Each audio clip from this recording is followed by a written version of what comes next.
Masquera say, Mure Zimbabwe, welcome to our channel Zim Confessions and Deep Secrets. Kana kariki kutanga kukuya panino channel, please don't forget to subscribe. Kana uchungwa gara subscribe, don't forget to comment and share this video. Hapa sina umira mushe mu Zimbabwe's political space, masoja akakubudo achitaura iyo achita achade Mnangagwa. Pani leaked audio atakuigirai from one of my soldiers from Surisuri barracks. Abuda achitaura achiti even my barracks imomo wa Mnangagwa achadiwe, and even my elections last year akarigwa si Mnangagwa wakange vatojiwa mu barracks imomo kunana Air Force ko zvakare nekusurisuri zvikunzi vakajiwa pama elections inja zvinomira mushe ma soldiers. They are saying no to Mnangagwa varitaura vachiti zvakwana, varitaura vachiti havachade. So pani an audio yatakuigira leaked audio one of my soldiers achitaura pamusoro penhau iyoyi. Pari zvinoda kusiyai muchingonzwa audio iyi muhamadzwa zvamuri kufunga pamusoro penyaya iyi mucomment section. Mure Zimbabwe unoza ndangoti ndingotaura nemu on this thing. Tarirai, dauti muende pa internet, vane access internet right now. Muende munotarira mabarracks edu atinawo like Surisuri, Manyame, anditi ese mabarracks amunoziva. Munotarira kuti pama elections apedzisira kubva pane 2018 and now apedzisira kuenda. Dauti muone something kuti ED akadyiwa zvakadii mubaraki. Kana paakawina akawina nemargin ipi. Dauti mungoita that survey. Munhu anonzi ED hadiwe nevanhu. Izvezvi mufanira kuzviziva izvozvo. It's something that handitombozivi kuti ndingatsanangura. Zviri pachena semhanza yembudzi iri mumabvi. Mnangagwa hadiwe. Anodiwa nemwana wake maybe. Nana Tagwire vaya nana uyo anonzi Chivhayo aiti ndakachibata kuti dzviwe. Ndivanhu vanomudeva. Ukaona uri munhu anoda Mnangagwa, brain dzako hadzitofambi zvakanaka. Da kuti mutarire imimi maatakirwa ari kuitwa Holy Ten, Dorcas Moyo. Da kuti mukakaona kaitreka kanongokuradza kuti mwana weZimbabwe haachadi. Izvo zvega. Dorcas Moyo utemwa parufu, just imagine. Parufu rwaanonzi anopinjisa. Vanhu havasi kuda. This revolution is not going to stop. It's not going to let anyone stand in its way. This thing is very powerful than you think. It's very strong. Munoona yenyu kufunga mugoti izvi zvakazodai. Okumanaka, we have an option of peace. We have an option yekurana this thing zvakanaka chigotopinda mune zvakanaka. Inini hangu ndowanzoda kutaura chokwadi, but I don't know mukafunga kuti ndochidzira vanhu ndodii. Nyaya dzekuti vanhu mopiwa mari, kana mapiwa mari mobva matanga kuataka varume vakuru vanenge vana Geza vaya musina zvamunoziva pamusoro paGeza nekuspreada manyepo siyanai nadzo. Because muri kukanganisa brain dzevana veZimbabwe. Kana Dorcas Moyo nepower raanaro, not executive power, let me say nembiri anayo, asingatyiwe nevanhu vachimushaudha. Pastor Ian Love anga ari sort of favorite, achiita zvake zviya zvimariddles zvisinganzwisike. Although hedu vamwewo kubva kudhara taingoona kuti hapana zvaari kutaura munhu. Hapana chinjonzi riddle yeyo ichitadza kungotaura zvinhu. Kana uri munhu waMwari ka John ingowana agurwa musoro wani John. Achigurwa musoro pakuti kuna Herod usatori mukadzi uyu, hazvisi pamutemo. Saka maprophets should stay in line, votongotaura chokwadi chaMwari without fear or favor. It's either vanokandwa mumoto saShadrach, Meshach and Abednego and God protects them through the fire, or they will be crucified like Christ. Still, it's for the greater good of the word of God.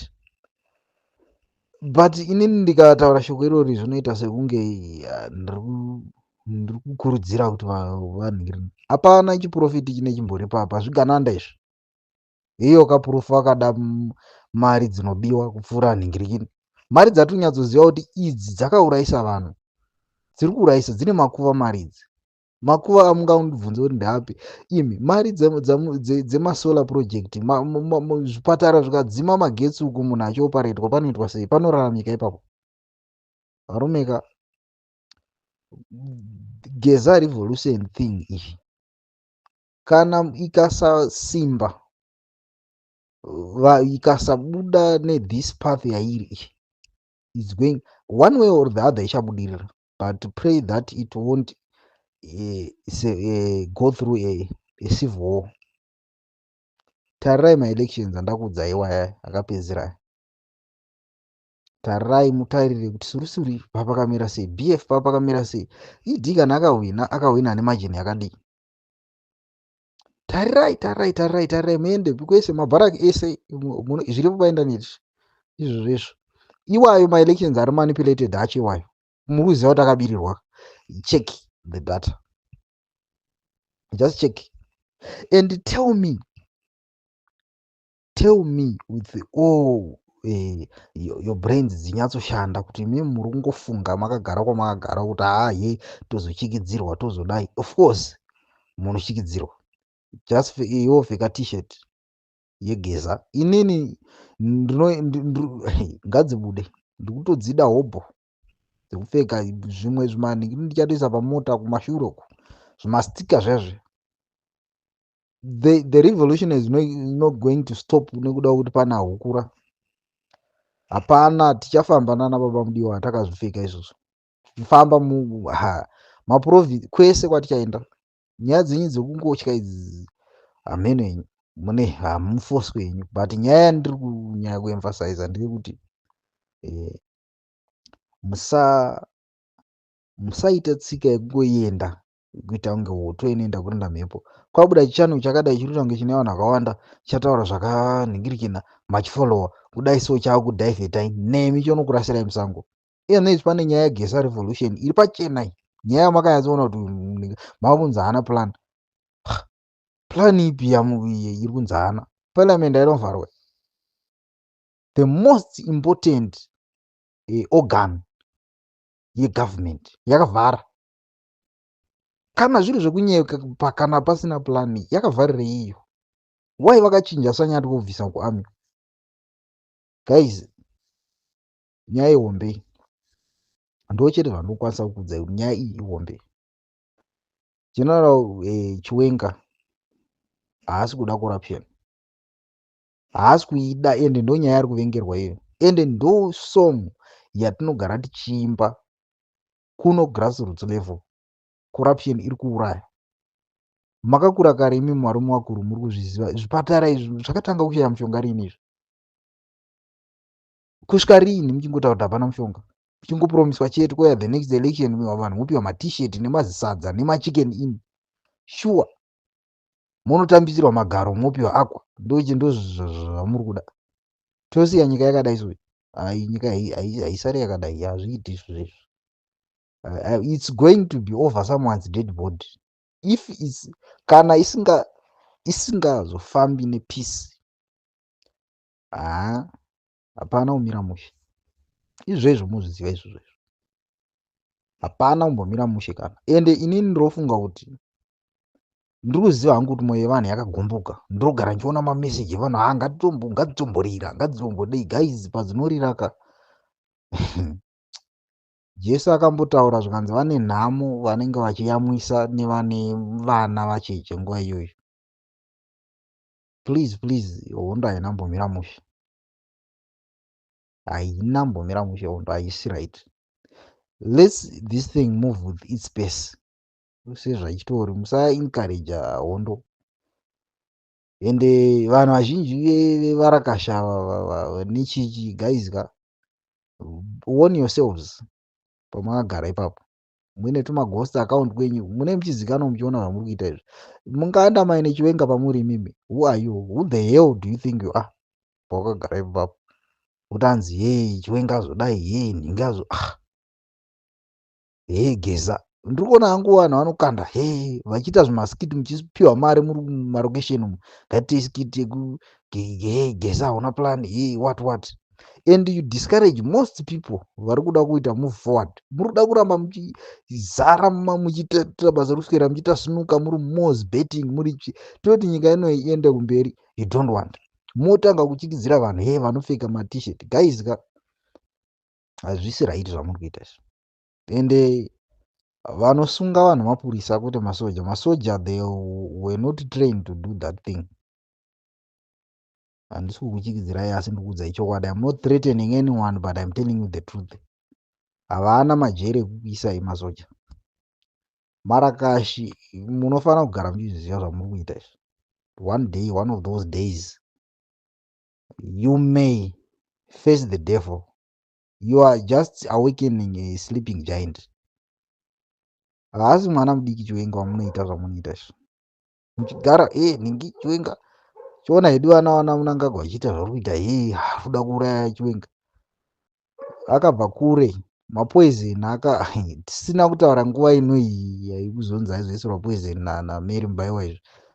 Kumashure kwese even nguva yehondo vachiita zvese zvonana Mugagao declaration zvese izvi mudare rechimurenga nechi they survived a lot. Even vana Nhari rebellion vese vaiva they survived situations are brighter than this. Paive nemuvengi the Smith regime was yanga yakatoipa but he survived it. And what is this thing called zvidananda pamberi pake? I'm telling you, Mwari vari kuvhara mhepo yehondo. Because even if akaisa go ahead nhasi kwete kumbotanzi masoja kuti endai munoita zvakati, akazvitaura papublic kuti vana veZimbabwe handei tinorwa zvigananda, hakuri ari kuku. Nhasi akazvitaura, nhasi even akazvitaura na12 midnight. Nevanhu vamofunga kuti havana zvivindi vanenge vatonazvo. Power rine munhu anotrustwa nevanhu harisi right. That guy is well disciplined, very very very disciplined. Hakuna pakamboitwa coup anywhere in the world and a general anoita hand over power kumacivilians. That shows you discipline. And I always say hakuna pakamboitwa coup anywhere in the world and the one aita coup oita hand over power to the civilians. Hakuna zvakadaro izvo zvakamboitika izvozvo. Izvozvo izvo zvinotori Guinness World Book of Records of discipline yemasoja emuZimbabwe. Ndo discipline naChiwenga. He is not power thirsty. Chiwenga is not power thirsty. He is for the people. He went to war. A liberation struggle to liberate our country. Anga asingatozive kuti anodzoka here without shoes. Vakaenda netsoka. Read the history correctly. Mozambique vakaenda netsoka kwete zvekunzi ndai mutauni mubva mukwadzana umu moti hatina mabhazi. Vakaenda kuMozambique vasina training vakanoiwana vako vakatanga kuexcela iyi. And vaita operation restore legacy. Of course operation restore legacy is something chakanga according to me chakanonoka. Why ndiri kuti chakanonoka? Because tatatogarisa nyika yanga yatoenda kumawere kudhara. But discipline ine masoja, discipline yaanayo, though anga ari leader weZNU for a long time, aive capable yekungoita coup but haana. Akamira pakaitwa ose madhisinyongoro akamira andiyo azoti no this is getting out of hand. Ndobva vatora munhu vadai so ndobva vaisa Mnangagwa hoping kuti zvinhu zvinochinja nyika yedu inoenda on the path of recovery. But no, Mnangagwa haana kuita izvozvo. Mnangagwa akatoenda mupathi yake yekutokondinya chaitove thirst nacho kuluta. And kudai so akutouraya vamwe vanhu vakatanga kunzi ningi afa. Zvikaramba zvakadaro pakaitwa futi maelections kudai Chiwenga wacho anga akuda kutofa. and nanhasi achiri nethat discipline. Akapa command nhasi, kwete kumasoja, kuvanhu. Hamurarwe mese vese vana mudha vano vanoisa miswe pakati pemakumbo akamhanya. Ndokudza chokwadi. But ane discipline and he is not power hungry. He hand over power kuma civilians each and every time. That's why we rally behind the Guru. That's why you should rally behind him. That's why the Geza revolution nominated iye anogona kutoramba zvese izvi chivenga kuti no ndisi kuda kuita zvese. Why? Because he's disciplined. He's not someone ari kuda aitoda kuritaya zvemilitary zvese otorarama civilian life yake just like his fellow comrades vakanga varitaya vakasiya. But chinoitika ndechekuti vanhu manje vatinei tichiti macivilians havasi macivilians. Vanhu ivava vanotoda kuuraya masoja vana mudhava, vanhu vari so evil. Nana Garwe hameno chamunomusapotera vana Mnangagwa. Sure. And you tell me with the discipline munhu haana chakakutadzirai. Nana Mabhuchi nomona hameno mamuva chivenga munhu akaenda kuhondo akasurvive mabombs, kwete zvamunoda kuita izvo kuswera muchiti mukaungana malamari maguta marara mudzimba dzenyu mungotanga kutaurisa. Muisiye nemarakashi muisiye pfungwa iyoyo. You have been warned and been told several times musaita izvo nekuti vanhu vamuri kugumburisa mumhuri yeZimbabwe. Guru is the only person anokwanisa kuti akaenda pathat power, in fact ane capability yekubvisa yekuleader this country on the path of recovery. Honestly, right now, because Mnangagwa akabva akaresigna whether aitwa pushed out nerevolution. The constitution says whatever happens pakaitwa impeachment or whatever, munhu anosara achitonga vice president. And the vice president haadiwe naTagurei, haadiwe nana Daniel Garwe, nana Chinomona, haadiwe nana Muda. Why? Because haadi corruption. Ndo zvaanovengerwa. Ndo zvakafira vanapere njiri nyaya dzecommand. Command agriculture muchibribe kamopiwa ka5 kg netunhu tumwe hameno zvaiitwa. Zvinhu zvayo hazvina kubuda. Even pakanzi matractor ari kuuya, makambomaona matractor. Mbeu yacho yaiuya rini? Yaitouya muna January, ndo payaiuya mbeu. Wanga watorima kakudhara. Vazhinji vanga vasingatori zvimwe zvacho.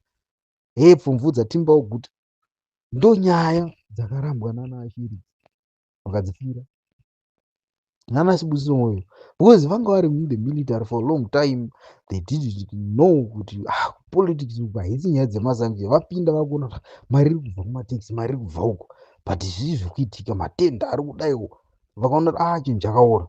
We need to sit down nevakomana vatitaure like normal people.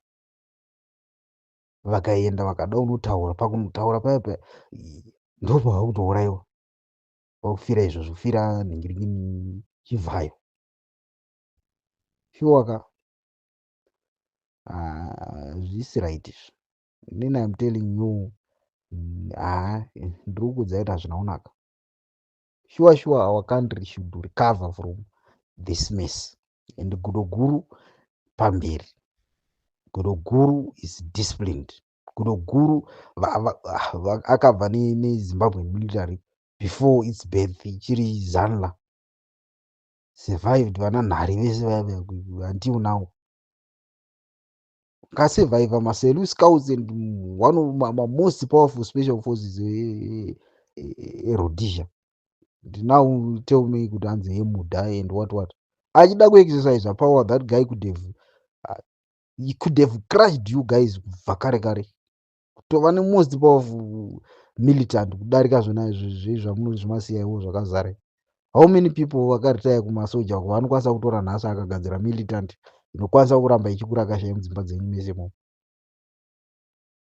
Ngatifambei, ngatifeke t-shirt. Munhu wese anenge achida kufamba negeza ngatifambe nemastika, tirane behind it. Maprofits enyu anenge achikudzai nyaya idzi, zvakazodaiwo vachitaura zvinhu zvisina musoro wese. Most of them are not prophets.